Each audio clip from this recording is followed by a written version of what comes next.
This was the best episode. I think I say that about every episode that I do because it just brings such joy to me that I can share these conversations that I'm having with people, with you. Allison has written a fabulous book, The Miles We Run, and her story is about resilience. This is what this is all about. She uses an analogy of a marathon to share her personal story about a high risk pregnancy, fertility struggles, and surrogacy, and the challenges within all of it. It is raw, it's vulnerable. She offers us some really intriguing questions after every chapter, and she is just so informed and living a great life with her four children. The one piece that I wanted to read before we start this episode is found in her book. It is by Theodore Roosevelt, and it is the poem about the arena, but I want to read it to you because this is what I experienced as I listened to her. I just couldn't help disconnect my own private marathon, my own private life struggles, my own things with this story. She talks about the pain, the letting go, the grieving, all those things. She talks about the roller coaster and trying and the waiting and all the things that happen when you're trying to build a family and you're using a carrier to do so. But this poem by Theodore Roosevelt is really profound, and she has it in the beginning pages of her book, and I just wanted to read it to you right now. Here it is. It is not the critic who counts, not the woman who points out how the strong woman stumbles, or where the doer of deeds could have done them better.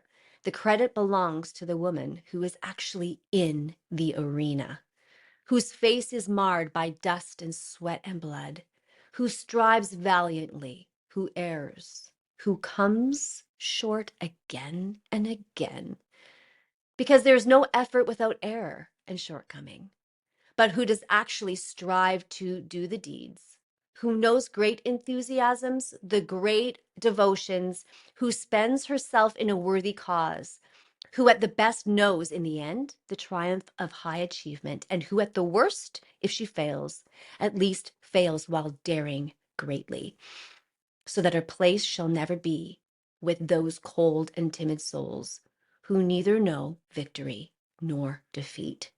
Theodore Roosevelt.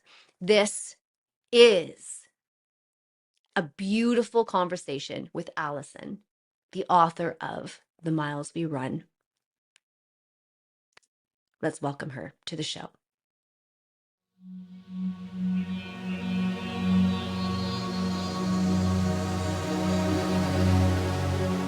Welcome. Thank you. Some people might think this is a bit overdone in terms of the way that I've put this together. Because yes, this is a journey of your family development, and I'm so pleased to have read this, but it's also more to me. It has a deep, deep, deep resonation with me, and the way that you write your journals, that you were so articulate in those journals, just pouring out your feelings. um I've got a ton of questions, and so Awesome. I wanted to start by asking you if you could just talk to us a little bit about what surrogacy is and how that works, because it is not something, I mean, I don't know much about it. Right. It's not very common, although it's much No. more common today than it was when we went through it 20, like almost 26 years ago. Yeah. So surrogacy is when another woman carries your child to term because you're unable to, you don't want to, various reasons for different people. no judgment. Mm. It's a woman carrying a baby for somebody else. Yes. And now with all types of different alternative family planning, you know, not everybody's anatomy can obviously carry a child. So surrogacy is a lot more common today than it was when we went through it. There's two types of surrogacy. So you have traditional surrogacy, which is really not something that's common at all. And that's when Mm. the woman's egg is used, who's carrying the child, with either a donor sperm or the sperm of the intended father. So that gives a genetic connection to the traditional, to the child, to the traditional surrogate. That's not Sure. common, and for the most part, I don't know how often that's a traditional surrogate is used. I'd say it's exceptionally rare today. Okay. And then there's gestational surrogacy, which you either have a couple and you use the ovum and sperm from the intended parents, or a Mm-hmm. combination of the egg from the intended mother and a donor sperm, or a donor sperm and or a donor egg rather in the intended father's sperm, a mix Mm. of any of those, and that is implanted into the gestational carrier. And Mm. that is what we did, and that is the most common form of surrogacy today. Yes. And you live in Canada. Yes, You did treatment in Canada and then you shifted over to the United yes, States. You, in the book, you referenced the difference, some different details. Can you just talk about the laws and how that works? sure. So, first and foremost, I'm not a lawyer. I have Right. no bearing on providing anybody legal advice. Yes. The laws in Canada and the US, surprisingly, have not changed much in 25 Mm. years, and which is exceptionally surprising.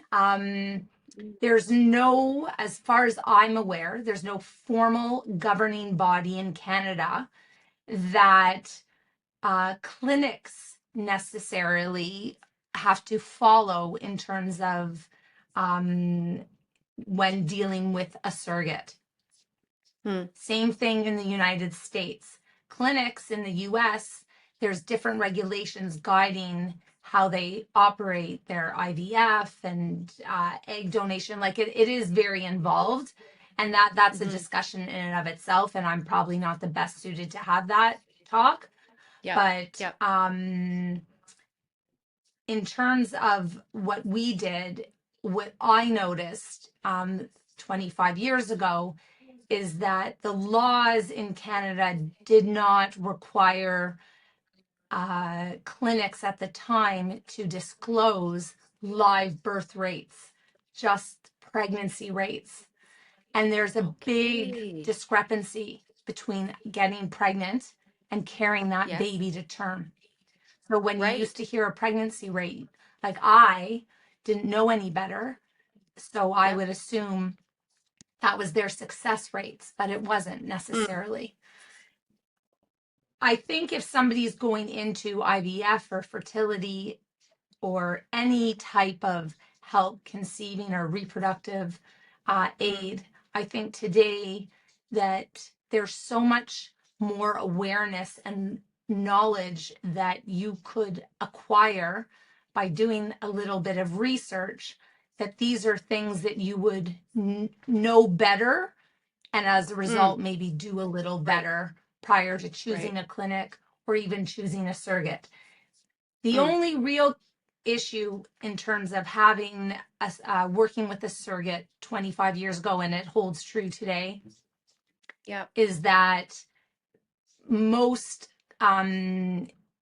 agencies that help you find a surrogate to work with, the surrogate would have had to have already carried a child of their own. So they are well versed in the attachment and what the body, how the body changes and Sure. all of that. So they understood what they were about to go through. So throughout your journey, as you were writing the book and as you're reflecting back on your experience, and you had a couple different Mhm. surrogates who, you would use an agency, and the agency then takes you and says, okay, so we're going to connect you with this person, and is it, you're looking at different people's profiles and you're looking at their stories and their life. And then when you find someone you like, you say, okay, I want to meet with them. I want to chat with them. I want to talk to them, figure out what their disposition is and all the different pieces. And you then find out that they've all had one child and not just been pregnant, but they've all have a living child. Right. Yeah. Any reputable Okay. agency, I feel confident saying this, I don't think they would Hmm. work with somebody who hasn't carried No, a child as a surrogate no. in order to Right. place a surrogate with an intended parent. Yeah. What you speak of is more how the process is today. When we were Mm, going through it, it wasn't nearly as streamlined. And interesting. the protocols, other than the woman who was in contention to be your surrogate having carried already a child, there were no real um I don't want to say there was no real legal framework in place. Mm, In Canada, it was really that you couldn't remunerate the carrier for carrying the baby, but you can reimburse her for expenses related to the pregnancy. So there is okay. a big gray area there, let's just say, There is. Yeah, that just up for I mean interpretation. it absolutely. Yes, Okay, so with that as the background, um you start this book by talking. I just want to read this. So I'm going to look off my screen for of a second, course. but that's because I got a bigger screen behind Yes, me. I'm not trying to. But here's what you said. And I just loved it. You said, it's intriguing to realize that you're closer to the conclusion of your own life than it is to its commencement. At 53, I've quite probably lived more than half my existence. Of course, I write this without the presence of what tomorrow may bring. I often contemplate the myriad experiences that have led me to this juncture, wondering, could others derive value and inspiration from what has shaped my identity? As you read The Miles We Run and engage with the struggles, triumphs, and revelations that have influenced me, I invite you to delve into your own life. Let my stories within these pages spark introspection and newfound awareness in you. The true essence of this memoir lies not just in the narratives I share, but in the questions and insights that they may awaken within you.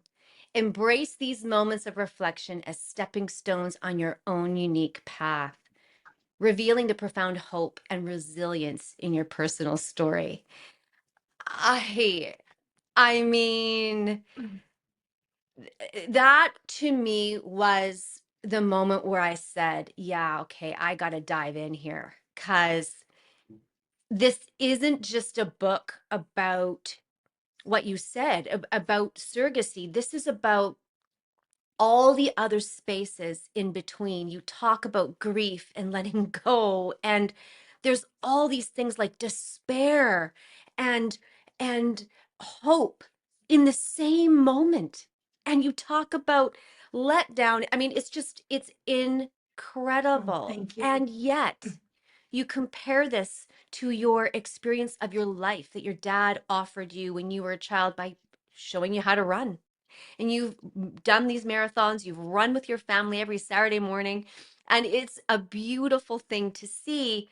And you compare it to this everyday experience that many of us do. We run, we have these things that we do, and you compare it. And I just wanted to say thank you for your ability to draw these two things together. I appreciate that so How do much. we start? I appreciate that. Firstly, I've never even had like I've read my book so many times in different segments for different reasons and since publication, because I do find myself reflecting back on it all the time, but it's never been Yeah. read to me. this is the first time that it's actually like I've heard Oh, somebody else read it. So that was very meaningful. Thank you. well, um, so I have these okay, let's go to the starting line. Sure. So in the book, and that's the other thing I wanted to mention, and I don't feel like we need to rush through this, but there's so much to cover, I feel. Absolutely. You do this thing that at the end of every chapter, you say, "Dearest readers," and you pose a question. Mm-hmm. Absolutely thought-provoking questions. And we often think, okay, so that person's journey, that person's experience is isolated. It's their experience. It was about emotions, or it's about, in this case, surrogacy, family, desire to have something. You said when you were, when your sister was born, you envisioned your life with a baby. Mm-hmm. You saw that happen for yourself. You didn't realize that there was going to be some miles to run, and that there was going to be some moments where you had to dig into something that you've never ever had to dig in before. Talk about that in terms of what comes to your mind in hindsight now. So, writing The Miles We Run was a very interesting experience. As you indicated, I journaled, our entire surrogacy experience. Yeah. When Rowan and Caleb were born, our youngest, our Mm-hmm. last children were twins, and I closed those journals. I knew I had a story, but it wasn't the right time to write it. I was in the throes of raising, four kids under six, and it just I put them away. And I knew I would know when the right time to bring them back out and revisit Mm-hmm. this story. I knew that I would know when that was. And as my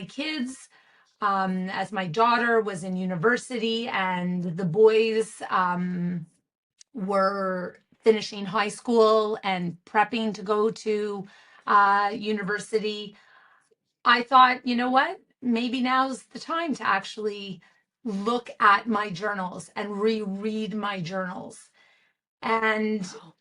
as I was reading the journals, I almost couldn't believe that I was reading about my own life, Wow. because I realized reading the journals that after Rowan and Caleb were born, I never looked back. I moved forward and did not question, ponder, think about where we had come from. Wow. I don't know if that's because I had been through enough heartache to last a lifetime in the ability to have my children, or the fact that I just was so happy in our newfound family of six that I just wanted to live, the present to the future, and I didn't want to relive the past. So it was an exceptionally cathartic experience for me, rereading my journals. And then as I started to write The Miles We Run, actually taking the time to truly recognize and allow myself to grieve what I went through and really lean into those feelings, because I as aware as I was of what I was going through when we were going through it, I don't know if I ever processed it properly. I accepted it as my reality, and I pushed forward as best I could and knew how. And so it was a very interesting experience for me writing the book. And I think, based on so much of the feedback that I've received from readers, is they can feel that reading the book. And that's what Oh, yeah. draws people into the story. Mm. you know, to talk about the drawing into the story, I was hooked. I was just like, no, no, this cannot be happening. Like I felt as if I was right there, and so I understand the beauty in which people are expressing when they're reading this. You know, it's so relevant to our lives though, in terms of what you just said about, you know, I could sense that exhaustion coming from the words and the, you know, your mile 10, mile 11, you know, you're talking about this moment where you go from, you find hope in a person who's going to do this for you, that their vision, their body is going to serve something for you and for Kenny, and it's going to give you some more joy in your life. So this is their purpose. They know this. So you get this hope. Okay, this person's on our team. Right. Yes, yes, yes. Then you get all of your injections, all of your things, and that's painful and grueling, which I would love to talk about. Sure. You get all of that, and then you have to manage all of these emotions with that because there's hope. That's the driving force for you, but there's this other pain that you have to endure. And you referenced, I might be wrong, but you said something like when you were in the States with the last doctor, Hmm. there was anesthetic. There was something that you Yes. weren't feeling the pain as much. And I just found that like so true in so many ways. It just was like, wow, I can't believe this is actually that there's no anesthetic. What? How come? So that leaves another talking point. Right. And then you move to this other roller coaster of, okay, so now we have 18. We have 18 eggs. And okay, so 10 of them now have been fertilized, and now we've got three that are embryos. So you then have this other hope. And then there's this hope of, okay, now this woman, the person, the surrogate, she's now ready to roll. And now you wait for 12 Yes. days. And then the hope, either in this case, you had three more yeses, but you also had many, many false negatives and many negatives and no's. This roller coaster Hmm. is unbearable. Hmm. And millions of women are suffering and Millions. men are Yeah. suffering. You articulate this so well. Can you talk to us about how you, like, were you rolling with this roller coaster?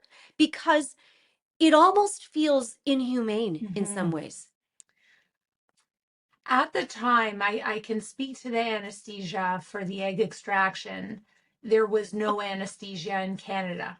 That could be different now. I've heard that it is, and right. I've heard that it isn't. I haven't, I in terms of proper protocols and what all, there's so many clinics now. When we were going through this, Sure. there was three or four. Now there's so Okay. many clinics that provide fertility support, which whatever you need. When we were going through it, and my doctor, they did not use anesthesia. I was given an Advan.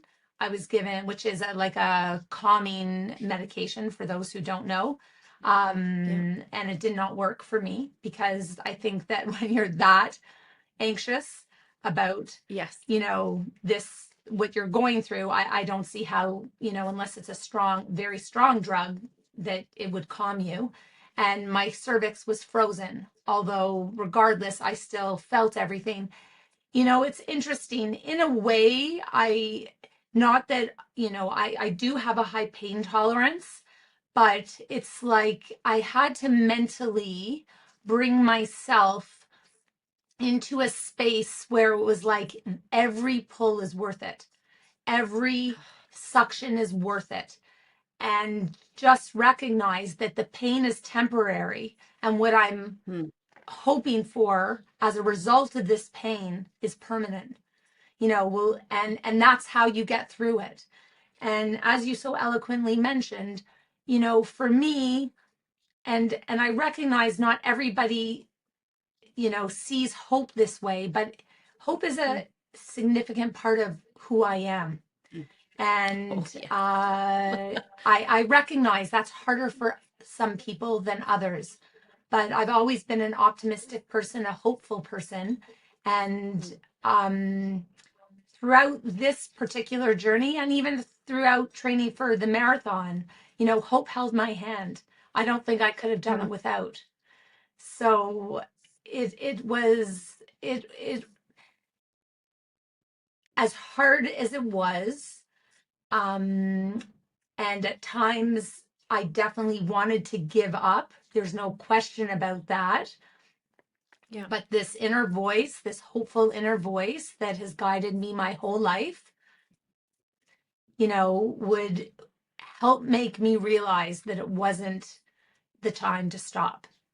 I think it would have if it was time to stop. I think it would have if it was time to, you know, give up, but it just Mm. wouldn't allow me to give up.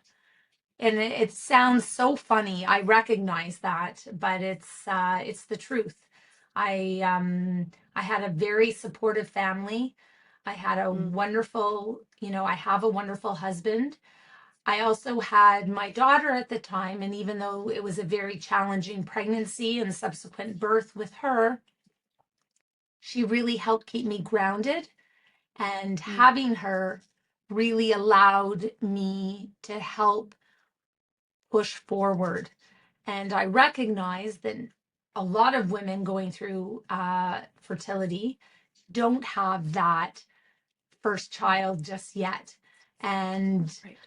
it's, she was such a saving grace for me, allowing me to just relish in her innocence and beauty. And Mm.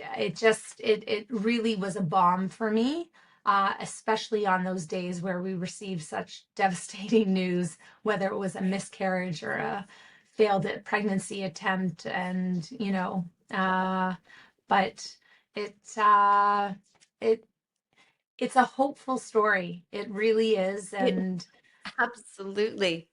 Now, I have a question for you, and the before the question, a response to say it is one of the most hopeful stories I've read in a while.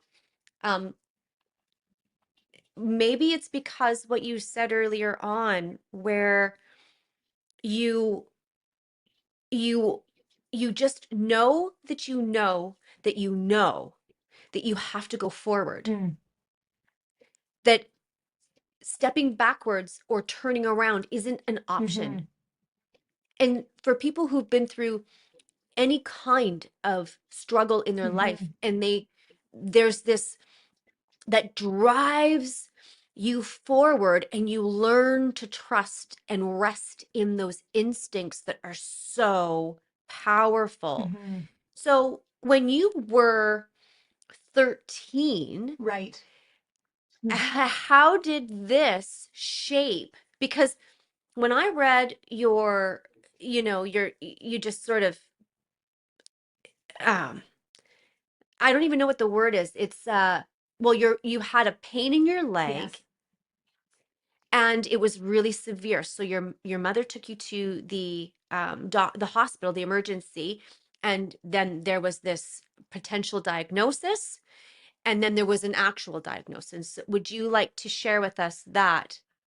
So that's really that was my starting line. That was my starting line. And when I was 13, yes, we were on a holiday in Florida, and I developed a very bad, persistent pain in my right leg to the point where I couldn't sleep at night. It was the pain was exacerbated in the evening.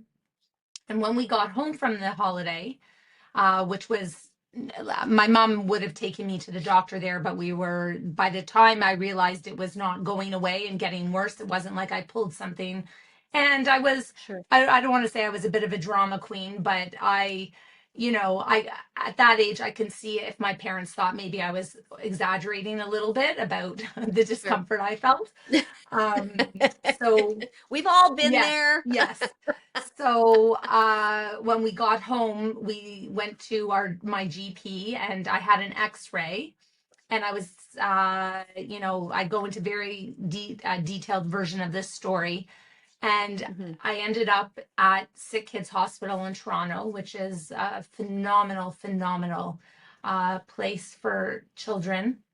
And I there was a wonderful, empathetic orthopedic surgeon, pediatric orthopedic surgeon, Mhm. who my father, my mother, and I met with, who essentially said that I had a mass on my right femur bone, which is the largest bone in your leg. I Mhm. think your body actually, but and they weren't sure what it was, and there was a chance that it was cancerous. And within a few days, I had to have surgery, and thank goodness, I did not have cancer, but what I had was a terrible bone infection called osteomyelitis, and they had to scrape away most of the bone on my femur. And the beauty thing about bones is that they regenerate. So, with time and physio, I have a scars to this day that is the length of my thigh, on the right side. Wow. And, Yeah. you know, that experience was life changing, stuck with me on many levels. Firstly, how lucky I was that I didn't Mhm. have cancer, and that they were able to treat my leg, and that I just had to undergo physio and it would eventually heal. Secondly, the disparity of support that I had that other children didn't in the hospital. Um, I was very blessed to have visitors all the time. I didn't speak to this in the book, but I was in a semi room, and the young girl that I was with, her name was Sherry. I believe she had something with her hips, but it was her mom who was primarily there. And no one, everybody brought me flowers and balloons and candies and cookies, and I somebody brought me McDonald's every day for lunch, and like it Yeah. was a wonderful thing, but it made me realize that not everybody has that. In Wow. my 13-year-old self, I wasn't aware that not everybody didn't have the comfort and support that I did. And, Hmm. that made me want to reach out and share everything I got with everybody else on my floor. And I learned a very valuable lesson. Number one, I'm going to die, and mortality is a part of life, because I had never really thought about it as a 13-year-old. Well, you don't really think about it as a 13-year Right, old, right? right. You're, But that was a yeah. very big scare for me. And Yeah. it gave me an appreciation that I think um, really helped just alter and mature my young self. And it also helped me realize how fortunate I was in the family I was born into, and in the support that I had. And not everybody has an equal start. And that really resonated with me too. And with that resonation, I think, not everyone has an equal start. Then fast forward us to, you talk about meeting Kenny and Hmm. all that. That was beautiful, by the Thank way. you. What a lovely, story of engagement and all the different pieces there. And then you find yourself in this great relationship and you're ready to begin the next stage, and you find that you're pregnant Mhm. and you are thrilled, you are over the moon. You say, 5 months pregnant, you started noticing like, my, my shortness of breath is kind of Mhm. struggling. And, having myself been pregnant 4 times, I've had 4 kids, Right. the shortness of breath is a real thing. I mean, the baby's foot is up there or Right. whatever it is, Right. under your, so you experience all these things. But I remember being a first time mom, and I remember not knowing if that ache or that pain was a part of the experience of carrying a Right. child. Right. And so you would never have known that this shortness of breath was actually something else. Right. So I didn't know, as more importantly, I have to take responsibility that my body was definitely sending me warning signals, and I didn't listen as acutely as I possibly should have. However, I also had an obstetrician who was telling me that these warning signals were normal in pregnancy. And as a result, if I have a Can you just, sorry, but can you just tell us some more warning signals? So I was having profuse nosebleeds. Like I don't really go into Yeah. that in the pregnancy chapter. No, Um I mentioned that in later. my chapter on HHT. Yeah, you do. Yes. But I, other than the breathing and the swelling, the when I say my labia was like a cow's udder, I'm actually not exaggerating. Okay, well, I was laughing hysterically at that because, Yeah. I mean, Yes. it's like we can joke about this because, but Right. again, some of us have experienced that, but your experience is combination of Right. symptoms Right. that isn't Right. normal.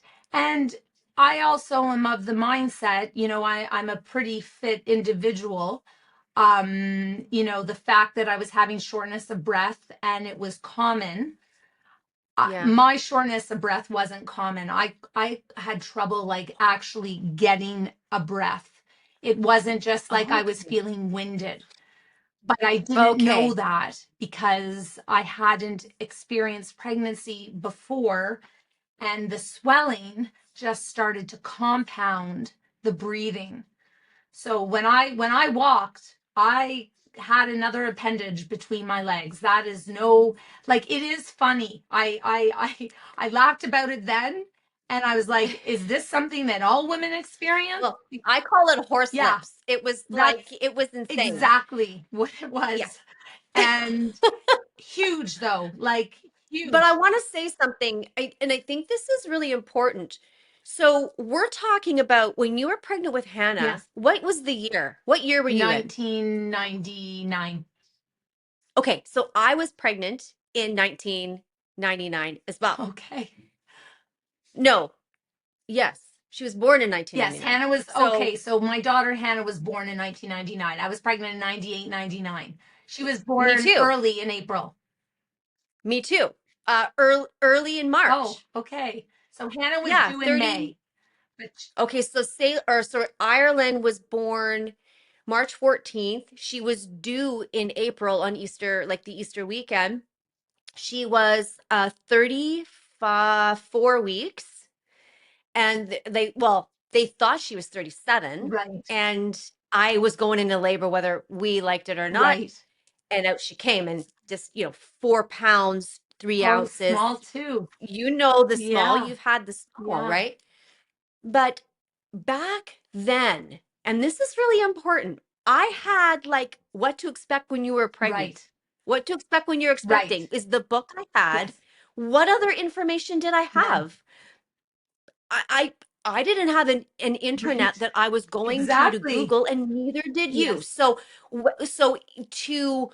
to undergird this experience that you say you didn't know about, I I really feel like it's important to let you know that that's not, you might feel guilty about that, but I would say try to let that go right. because You're we didn't have the information we You're have now. 100% right. The only thing I used to watch, I don't know if you watched this on the TLC, was A Baby Story. I love So that did show. I. I would weep like So a would while. I. I was Oh my God. obsessed. I was obsessed. I would record it on my Yes, yes. VCR. So would I. That's so funny. Yeah. That I Yeah. my Lamaze or whatever it was Yeah. prenatal class wasn't starting until the week after I gave birth to her. So the Yep. only thing that I Me knew too. about birthing a child was what I had seen in a baby story on And TLC. what people had told me, Yes.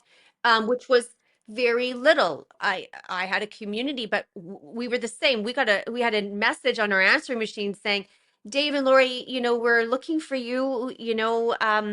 The we didn't see you yesterday at the prenatal class, Right. and we're like, well, we actually have a kid Yeah, here. yeah, that's so funny. So that was very Yeah, similar story, very similar story. yeah.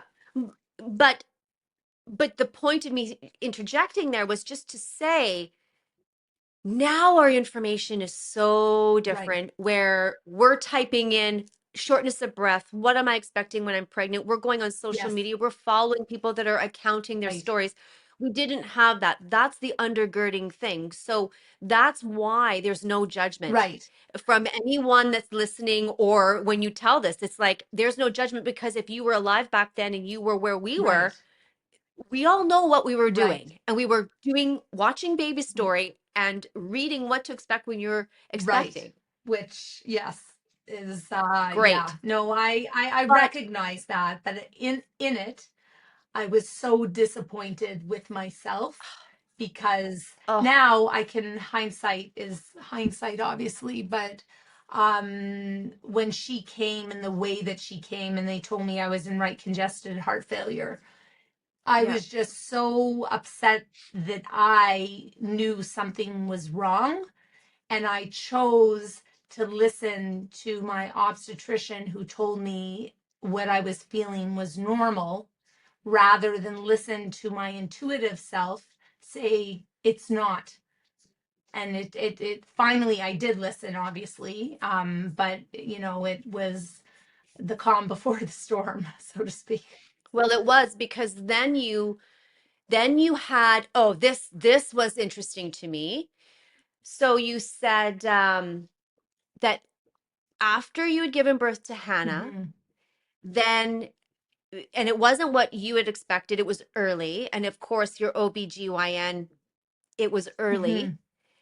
And they said, "Well, what did you do to me?" Yeah, those were her Her exact humor, words too. her humor did little to alleviate my anger. Hmm. So intense that I'd struggled to even look at her. Yes, that's true. Despite holding myself accountable for dismissing my body's warning signs, I couldn't overlook the part she had played in neglecting those same signals. She hadn't truly listened to me as her patient, and her apparent lack of remorse was strikingly evident.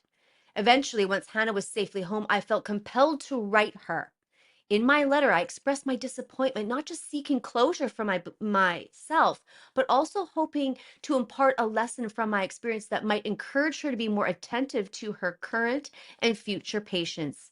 Her reply was terse, a few lines absolving herself of any malpractice coupled with well wishes.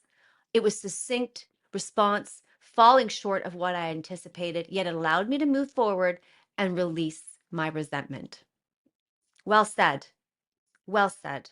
Mm. How did you, in this moment, you're talking about disappointment in yourself, you're talking about feeling like you did fail yourself in some way by not knowing. And then you say here, it did release my disappointment, but her response was just the beginning of this next level of connection, or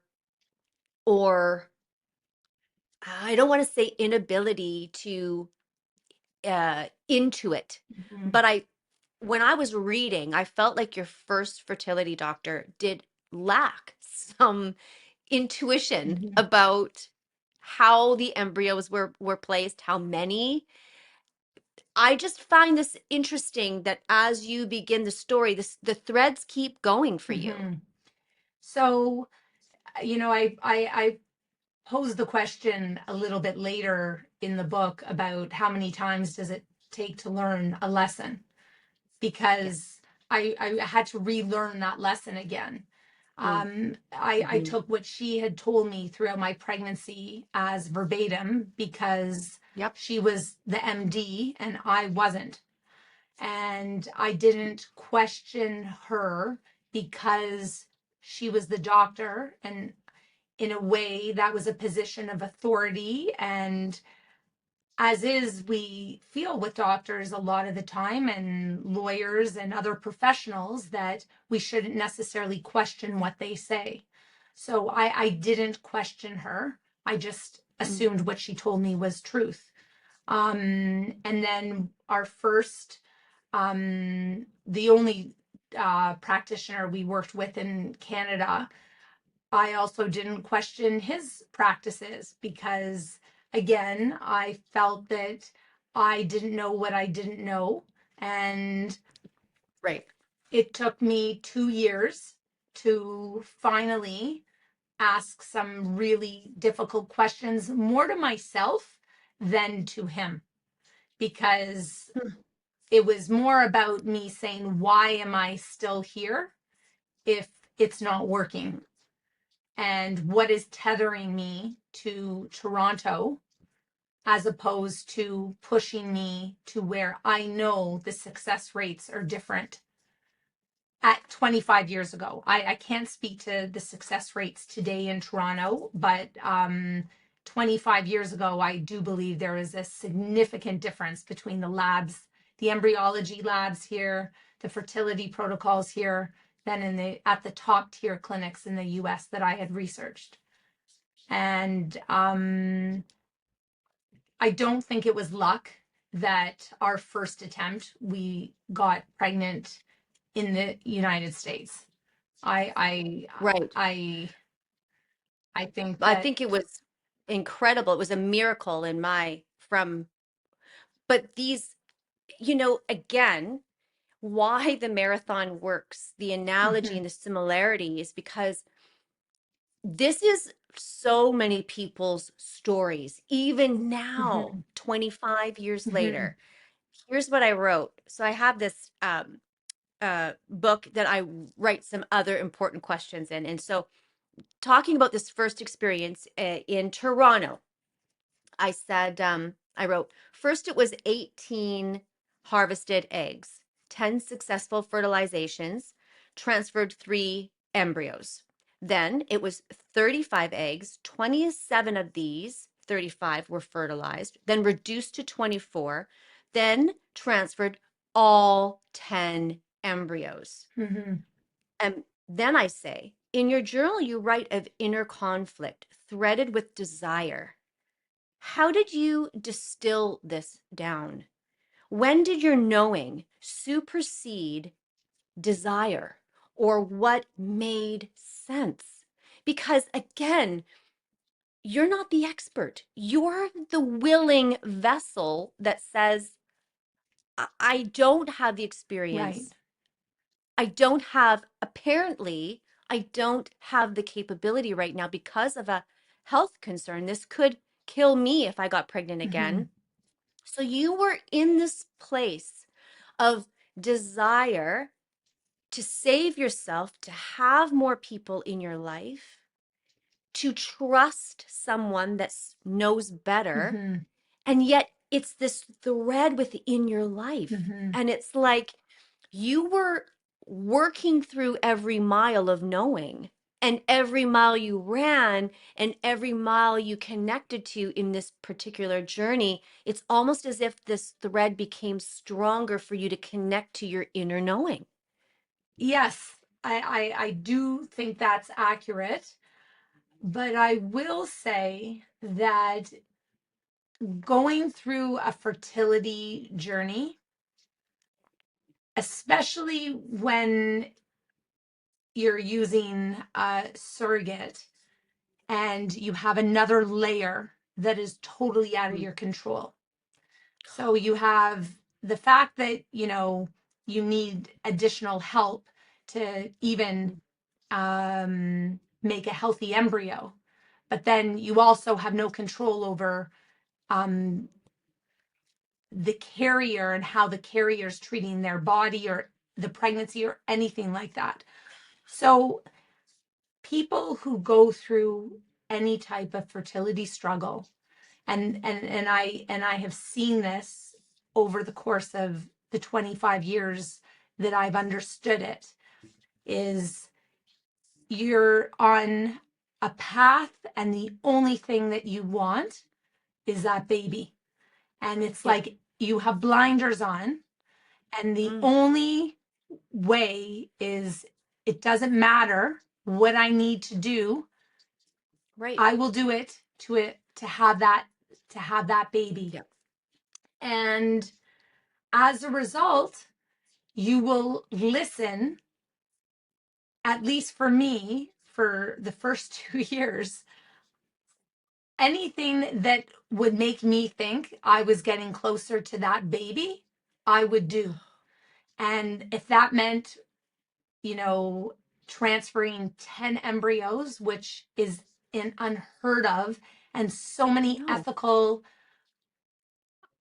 misguided considerations with a 10 Mm. embryo transfer, you know, I I did struggle with it, but when you have a professional telling you this is your best chance, and your carrier is like on board, you're like, okay. And you have three at that time, 25 years ago, you had three, four, maybe clinics. You weren't, it wasn't like there were many things to draw from. You were Right, just right. in that Not space. only that, not everybody will work with a surrogate in Canada because of the Yep. legality in the gray area. So it wasn't really 3 or 4 clinics. There was only about 2 clinics in Canada Right. at the time, in Toronto, I should say, at the time, Mm. that would work with a gestational carrier. And So then you were presented with the doctor down in the States, a little bit before that yes, though. yes. I was presented with two options. An infertility consultant that we spoke to, that she herself had tried in Toronto and then ended up going to Detroit. Not Detroit, I'm sorry, to Colorado, to Denver, Colorado, Okay. had been Yep. successful there. Mm. And it was a great clinic. I definitely researched it. Yeah. There were some issues that I speak to in the book about the altitude and me having to move there for Yeah. a month Thought because that my was doctor interesting. here um, wouldn't do the initial monitor cycle monitoring, as they call it. Hmm. Yep. So that presented a bit of an issue because I did have my daughter here, and what I would have to leave her for a month Mm. because she wasn't going to come with me for a month to, it just, logistically, it just didn't make sense. And he kind of scared us into going and convinced us that his protocols were the same. I again, I look back at, in hindsight's 2020, every misstep that I took, I would take them all again because I ended up with my beautiful family. So Yes, of course. but I really, and I pose this question in the book, like, I wondered myself why I was so reluctant to make a change, whether it was the Mm. costs going into the US that kept me tethered to the Toronto clinic, or just the idea of working with, if my carrier was in the US and I wouldn't have as much control because I wouldn't be able to see them as much. All these things factored into my decision to stay in Toronto until finally I recognized that nothing is going to change if I change nothing. So Wow. we then were brave enough to go into the US, and thank goodness things changed. And it wasn't without heartache there too, because No, our early debut in the US was riddled with obstacles as well. So not necessarily at the well, clinic, but just with the I carriers. wanted to talk about I wanted to talk about that too. The one thing I wanted to ask you before, I don't want to lose some of the most important things that I can think about that might be questions or experiences that other people are experiencing out there themselves. But in 12, you talked about friends and family and how some were asking questions and some were like asking questions about family expansion and all those different things. And I had a question this morning when I was thinking about it, because I know I've been insensitive at times in my life to people and to their situation, not wanting to Mm-hmm. be. You just ask. I don't know why. Like, Mm-hmm. I don't know why. So that's a thing. But you say stuff, you wrote it out. You listed a few things that people are saying to you. And can you speak to the person who's out there who says, you know, like I'm invited to a baby's birthday, or I'm invited to my neighbor's party and I want this and I don't have it. And somebody who's insensitive says something to Mm-hmm. me. How do you hold disappointment and despair and self-compassion in those It's moments? very hard. It's very hard when somebody is struggling. First and foremost, most women don't speak to their infertility. So, as the adage Mm, goes, you never know what is really going on in someone's life. They may look beautiful, they may put themselves together so nicely, but you don't necessarily know what is going on with them and internally. And mm, when somebody is struggling with fertility, it is so hard to be able to be happy for whether it's a friend or a family member, like, and not in the same space be devastated for yourself because it's something that you want so badly and you cannot control having it. And so many women experience this. And I think the best thing that we can do is, you know, if you feel that you can't show up, explain to your friend why you can't show up. It's nothing personal for them, but it's too hard for you now. Or if you can show up and somebody asks you a question about, so when are you having your second? And you've already had two miscarriages that they know nothing about, just smile and say nothing. Say nothing. Um, I said nothing. Our family knew about me not being able to carry any more children, but we did not share this information with anybody else. So I was, an open book about my genetic diagnosis of HHT, which is why I can't carry any more children. Um, but was I was not ready to share, and nor did I share until we got pregnant with our eldest son, Aiden, 6.5 months into the pregnancy. Because, so yeah, and you wrote that in the book. You said that some people's responses even there varied yep, because it was like, well, and of course we're all parts of families. We all feel liberties to say things that mm-hmm, maybe we shouldn't say. yes, I know that, but yeah, like it's really interesting to me. Sometimes I feel, and I'm guilty of this. This is why I'm saying it.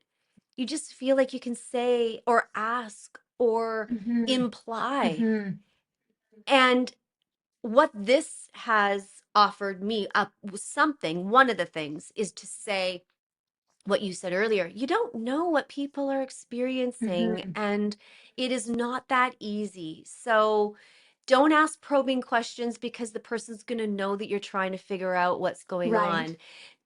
Just what you're saying is see me for who I am, see me for showing up in the moment that I'm showing up as, and just let's just have that as a conversation, not as all the other right. things. Listen, Yeah. I'm sure when you've asked questions, it comes from a good place. It doesn't come from a Hmm. place of, No. so when are you going to have your next? It's not coming from a, a malicious place. It's coming from a place of curiosity, and it's a Yeah. conversation.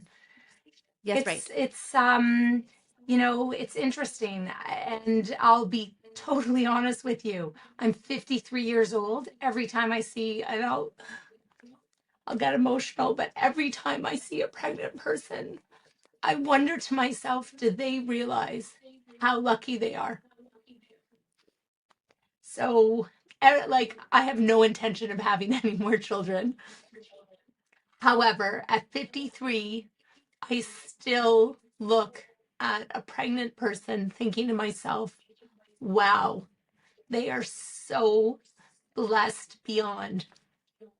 And if I hear a pregnant person, which they have every right, because pregnancy can be hard, but complain, I just keep to myself.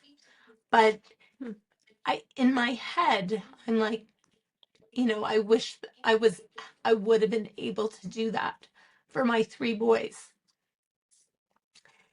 But I'm happy that I was blessed enough that I was able to do it for my daughter, even though it was such a challenging pregnancy that I didn't even realize when I was in it how difficult it was.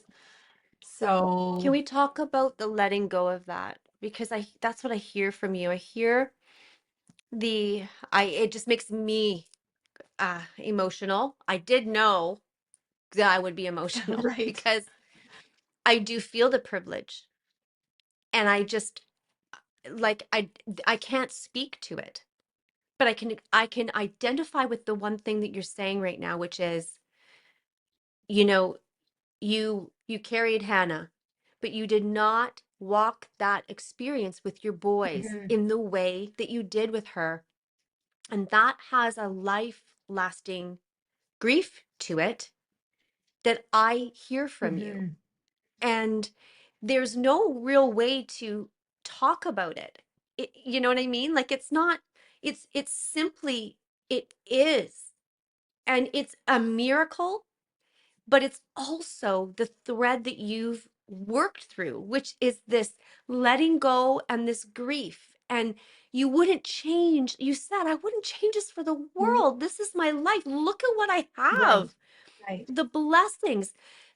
But this is an experience that you are talking about. You've missed three experiences Mm-hmm. that you wanted to be that first-hand Mm-hmm. experience.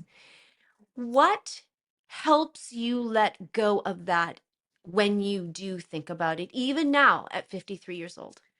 That's a great question. I think what has helped me, in all honesty, is the kind of parent I am as a result of what I went through.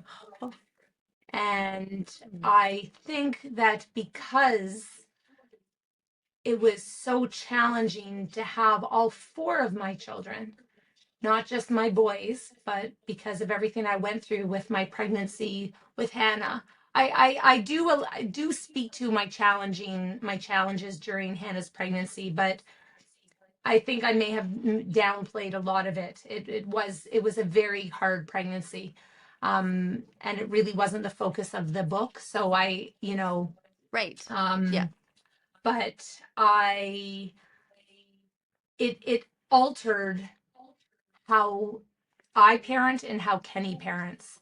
And I'll only speak to me, but having had to scale the mountain that I scaled to have my kids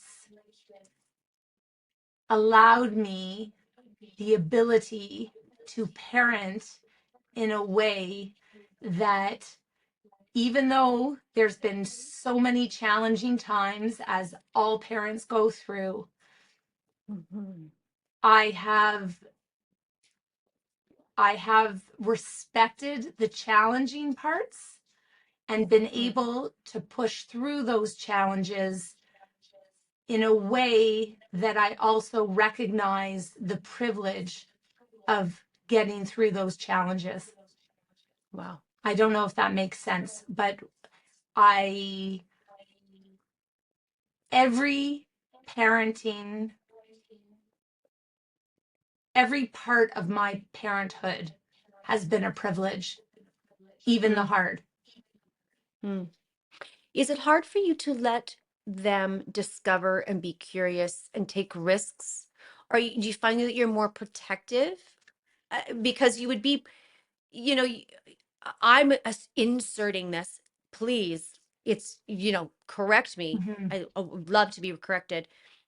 But if this is such a cost to you emotionally and to Kenny, like the emotional upheaval of even just your interaction with the not your previous, not your last surrogate, but the previous Sherry, who was, and Frank, mhm, who were, in line, and you knew something wasn't right. mhm. But we'll talk about that in a minute. Okay. But but like, do you just find yourself holding tighter?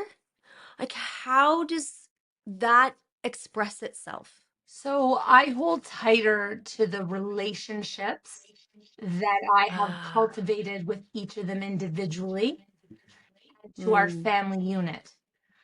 My daughter Hannah's been living in Australia for the past year. She has a master's of science and she's a marine biologist. good for her. She's coming home in April, I'm hoping, March or April.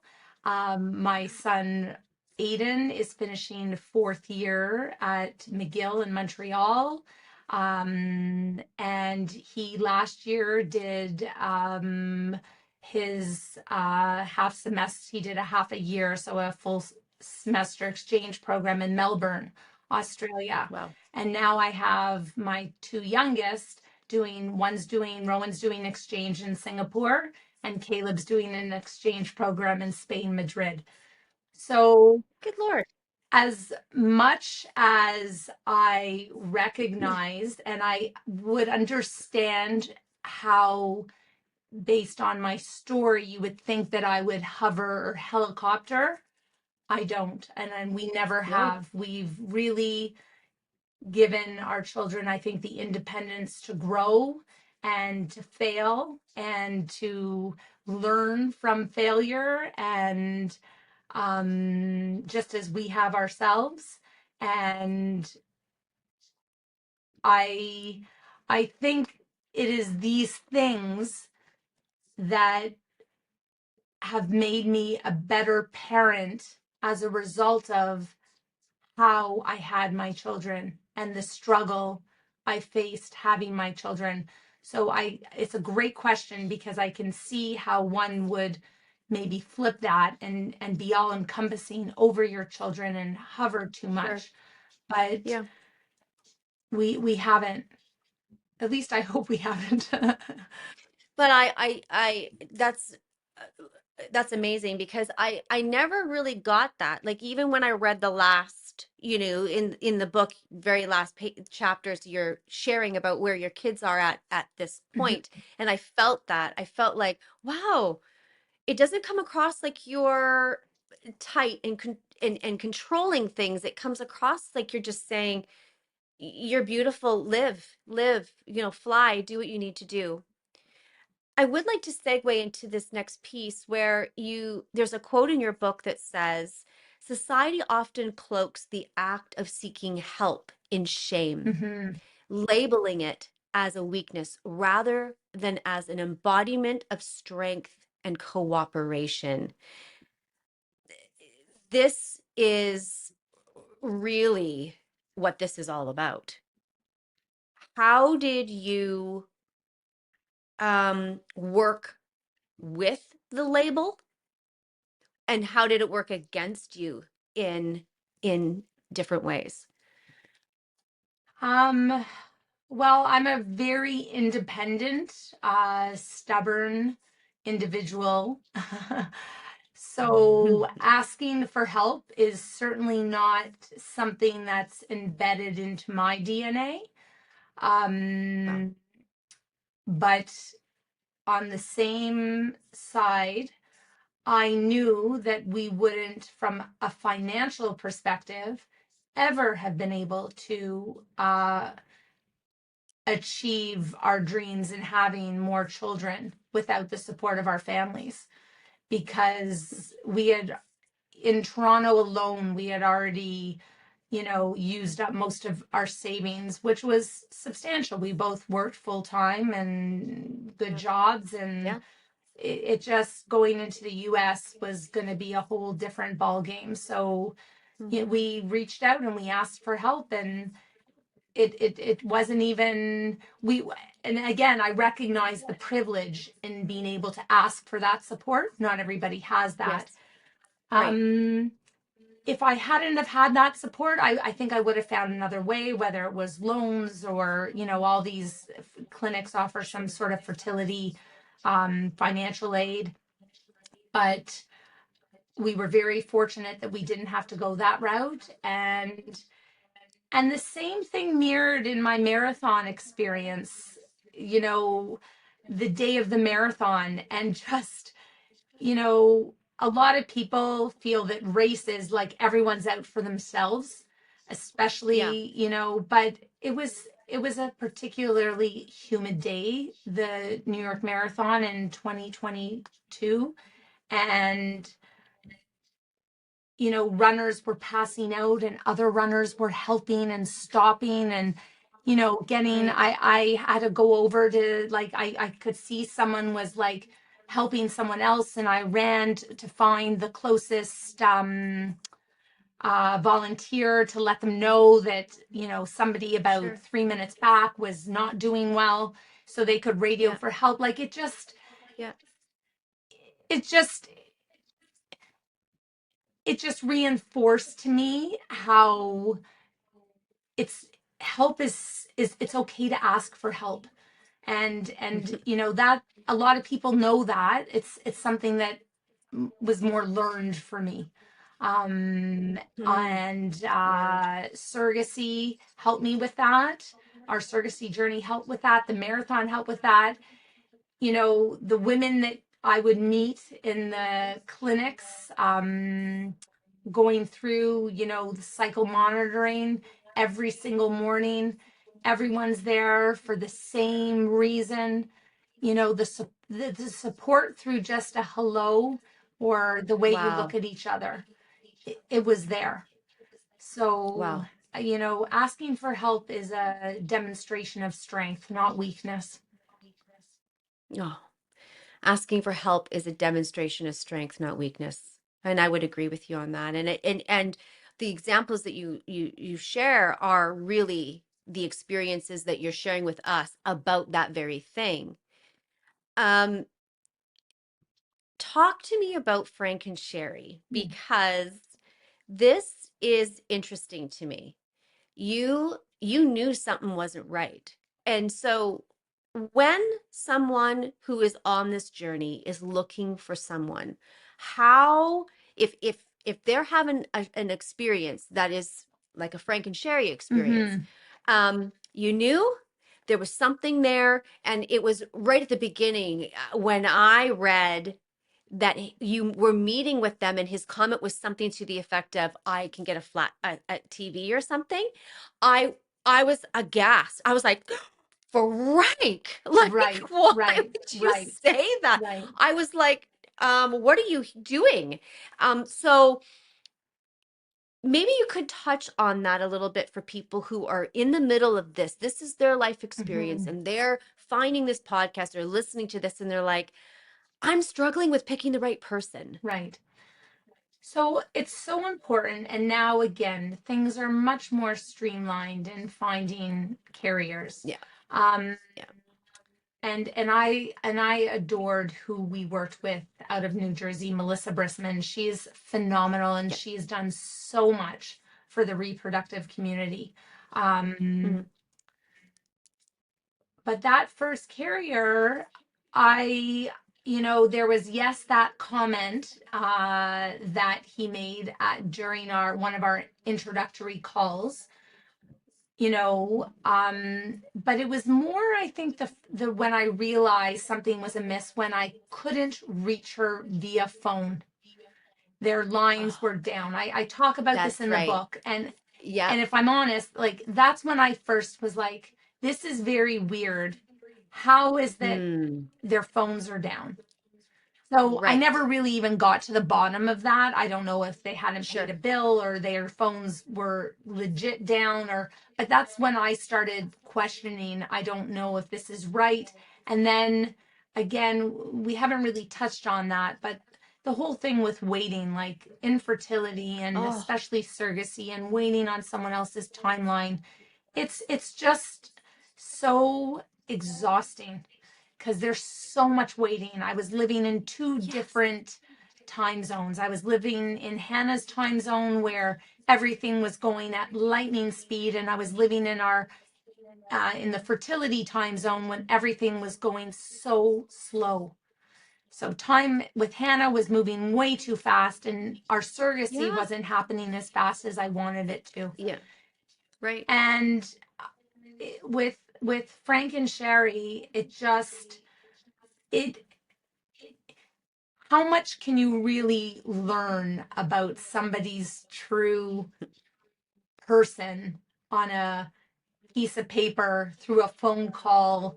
You know, eh, they were dishonest, and Yes. thank God it And came out. and well, yes. So what would you say to someone now? What would be, if you could just summarize, how did you learn to trust yourself to look at someone, because you knew, you said, Mhm.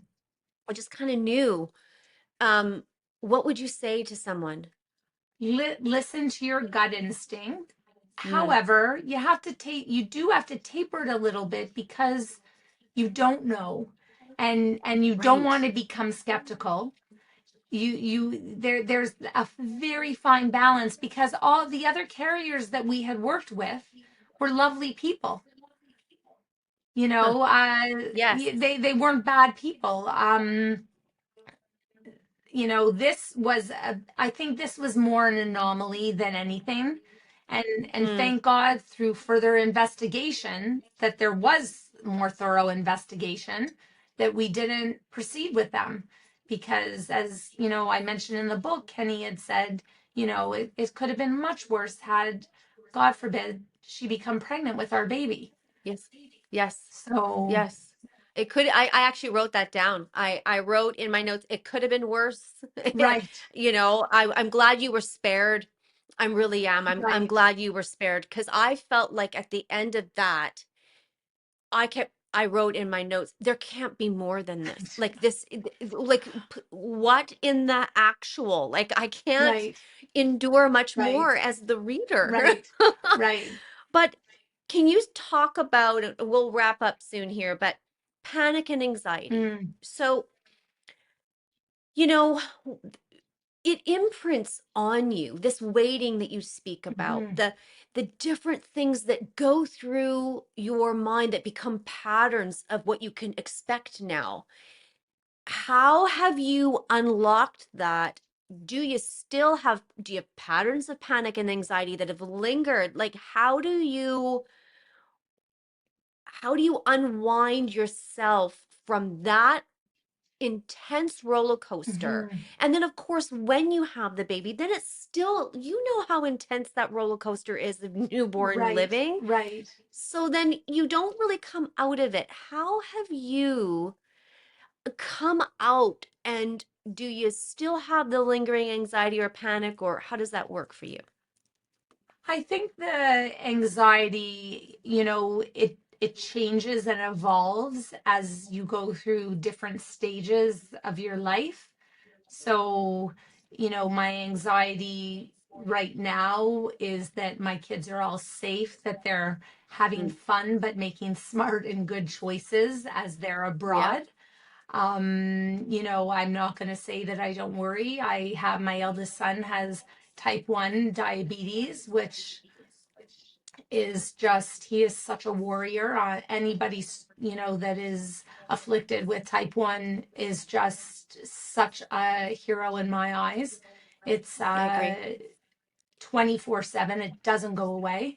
No. And I worry. I'm not going to lie. That's an anxiety for me.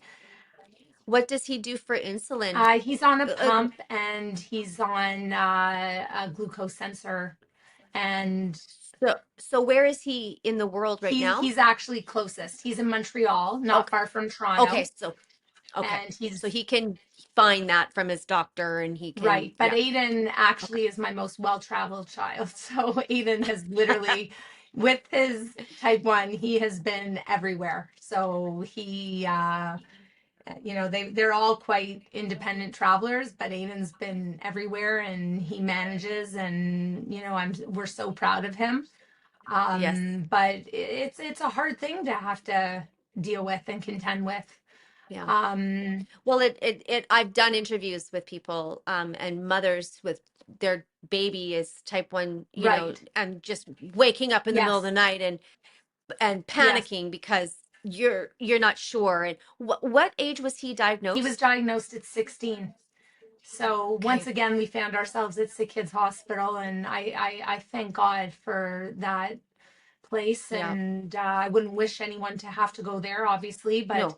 if you No. do with a sick child, they just helped us. I've never been good at math. I came out of that like they did an intensive learning for a week. I was like, forget what you thought about numbers because it's all changing, Allison. You Yep. you were coming out like Albert Einstein. So Yeah. so it's You are, Albert. Well, and that was my next piece here is to say this hope piece that you speak about.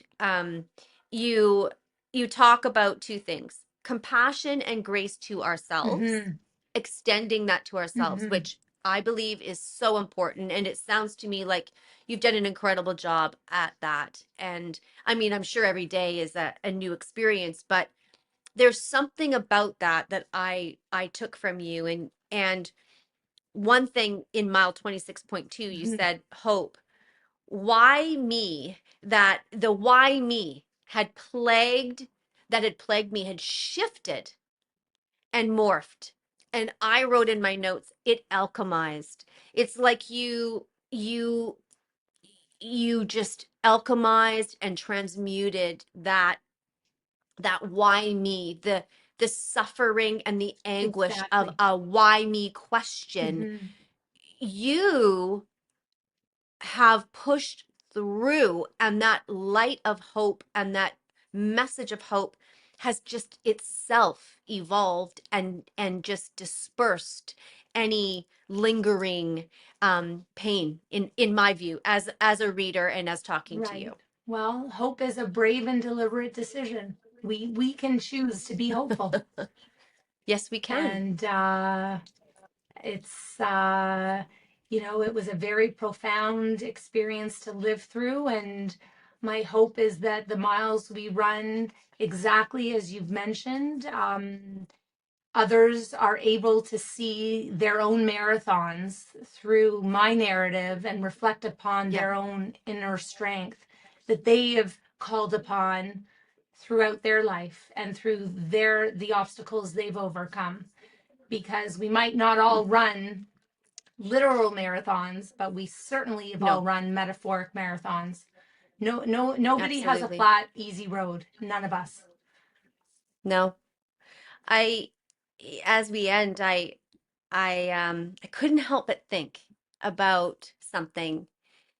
And you know, the miles we run, I've got, 26 different columns on my page. I'm, of tracking the story and pulling out all these different things. And it was as if, and I just wanted to say to you, job well done. Oh, Like, thank you. how incredible. And what speaks to me is, I think if I were to sum this up, what made you move forward and what drove you was the why you didn't turn back, why you kept going forward. And you said in the earlier, I didn't give up. We didn't give up. We didn't have that inclination to give up, because at the very end of your book, you were running a marathon and you heard this voice call out and said, Mom, Allison. And and your son Aiden was up on a Yeah. lamppost perched up there. And it, to me, it was as if Rowan and Aiden and Caleb were in the heavens somewhere saying, Mom, keep going. We're coming through. We're just, don't give up, Mom. Keep going. And you did. And you kept going. And these are your babies. These are your legacy. And I want to say that I know they're grateful, but there's something deeper that speaks to my own personal journey. And I realized that it is essential to never give up. And so I just want to say thank you to that. And thank you for the beautiful offering of this journey Thank you, to us. Lori. That really means a lot.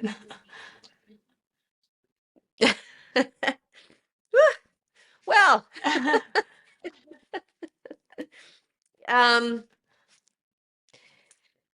It's been a real pleasure speaking with you, and I so appreciate the time you spend into reading the book and researching the book, and being able to have such a wonderful dialogue as a result of you putting the time in. So yeah. thank you. Well, you're giving me your time, and it's a privilege to me, and I just want all of my guests to feel like their story matters.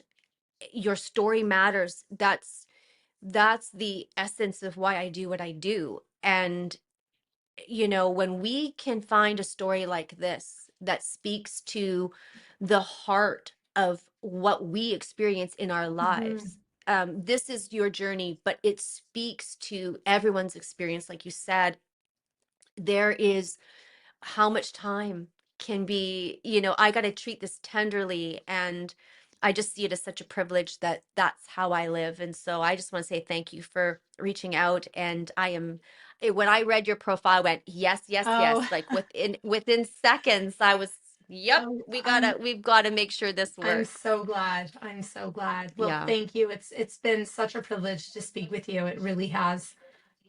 Going to go Because out. I'll push it onto my Yeah. my Instagram at the miles we run, and then And, I'll put it up on my website as well.